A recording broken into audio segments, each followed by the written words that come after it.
নমস্কার বন্ধুরা, কেমন আছেন সবাই? আর সময়ের হেসেলে সবাইকে স্বাগত জানিয়ে শুরু করছি আজকের রেসিপি।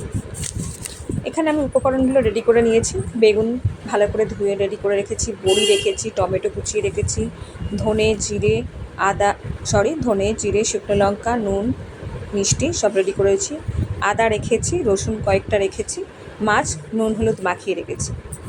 এখন কড়াটা গ্যাসে বসিয়ে দিয়েছি, তেল দিয়ে দিয়েছি, কড়া গরম হয়ে গেছে। এবার মাছগুলো আমি ভেজে নেব।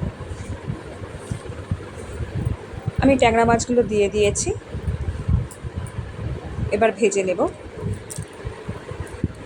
এখানে আদার পরিমাণটা দেখেছেন, 1 ইঞ্চির মতন আদা, সেটাকে আমি ঘষে নেব। আর রসুনটাকেও আমি গ্রেটারে ঘষে নেব। এবার মাছটা আমার ভাজা হয়ে গেছে, তুলে নিয়েছি। ওই তেলের মধ্যেই বড়িগুলো আমি ভেজে নেব। বড়িগুলো আমার এক বৌদি দিয়েছেন, অঞ্জলি বৌদি, তার দেশ থেকে এনে। তো আজ অনেক দিন দিয়েছে, করব করে করা হচ্ছে না। তো আজকে বড়িগুলো দিয়ে ট্যাংরা মাছের ঝোল করব। বড়িগুলো আমার ভাজা হয়ে গেছে, এবার তুলে নেব। আমার ভিডিওটা তোমরা কে কোথা থেকে দেখছো আমাকে কমেন্ট বক্সে জানিও, তাহলে আমার রিপ্লাই দিতে সুবিধা হবে।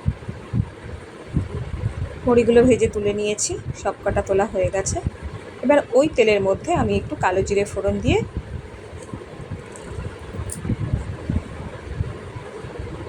বেগুনগুলো দিয়ে দেবো। বেগুনগুলো দিয়ে দিয়েছি, বেগুনগুলো আমি ভেজে নেব, ভেজে নিয়ে তুলে নেব, নাহলে একদম ঘেটে যাবে বেগুনগুলো। বেগুন আমার ভাজা হয়ে গেছে, তুলে নিচ্ছি। একটু অসুবিধা হচ্ছে, এক হাতে ক্যামেরাটা ধরে করছি, তো আমার স্ট্যান্ডটা ভেঙে গেছে, সেই জন্য আমার খুব অসুবিধা হচ্ছে। যাই হোক, বেগুনগুলো তুলে নিচ্ছি, তোলা হয়ে গেছে আমার। এবার ওই তেলের মধ্যে রসুন ঘষে নিয়েছি, রসুনটা আর আদাটা দিয়ে দেব। আমি খুব সহজে, খুব সাধারণভাবে রান্নাটা করি। আমার রান্না তোমরা দেখো, এবং তোমরা যারা আমার চ্যানেলে সাবস্ক্রাইবার, তারা আমার চ্যানেলটি ভিডিওগুলো দেখার জন্য নোটিফিকেশানটা অন করে রেখো, নতুন নতুন ভিডিও আসার জন্য। তো এখন আমি ওই তেলটার মধ্যেই আমি দিয়ে দিলাম টমেটোগুলো। একটু নরম হওয়ার জন্য আমি টমেটোটা চাপা দিয়ে দেবো। চাপা দিয়ে হয়ে গেছিলো, এবার তুলে নিয়েছি, নিয়ে এখন এই মশলাগুলো দিয়ে দিলাম। গুঁড়ো মশলাগুলো দিয়ে দিলাম, ধনে গুঁড়ো, জিরে গুঁড়ো, শুকনো লঙ্কার গুঁড়ো, নুন আর সামান্য চিনি দিয়ে এবার মশলাটাকে কষাতে থাকবো।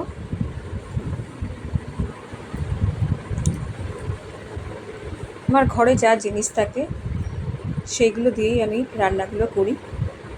যারা নতুন রাঁধুনি তাদের জন্য খুব সুবিধা হবে, তো সেই ভেবেই আমার এই রান্নাগুলো দেওয়া। যা ঘরে যা থাকে, যেমন জিনিস থাকে, যেমন জিনিস আনে, সেইগুলো দিয়েই আমি রান্না করার চেষ্টা করি, এবং সেগুলোই তোমাদের সামনে তুলে ধরার চেষ্টা করি। তো আমি যেভাবে রান্না করি, আমার রান্না যদি তোমাদের দেখে ভালো লাগে, তাহলে অবশ্যই লাইক, শেয়ার, কমেন্ট করে আমার পাশে থেকো, এবং আমার চ্যানেলটি অবশ্যই তোমরা সাবস্ক্রাইব করতে ভুলো না। সাবস্ক্রাইব করে রেখো এবং পাশে থাকা বেল আইকনটি অবশ্যই ক্লিক করে রেখো।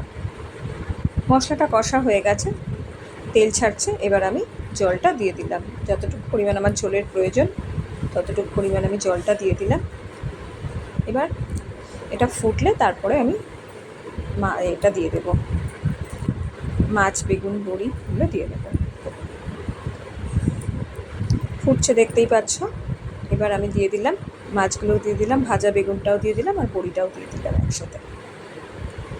এবার একটু ফুটে গেলেই নামিয়ে দেবো।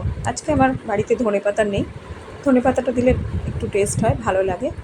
তো নেই, যা ছিল তাই দিয়েই করলাম। হয়ে গেছে আমার রান্না। এবার তোমাদের সামনে আমি পরিবেশন করে দেখাচ্ছি। আমার চ্যানেলে যারা নতুন বন্ধু এসছো, তারা কিন্তু অবশ্যই আমার চ্যানেলটি সাবস্ক্রাইব করো। প্রচণ্ড গরম, তার মধ্যে মাছের ঝোলটাও অত্যাধিক গরম, কড়াটা গরম ছিল, পড়ে গেল। যাই হোক, দেখে নাও,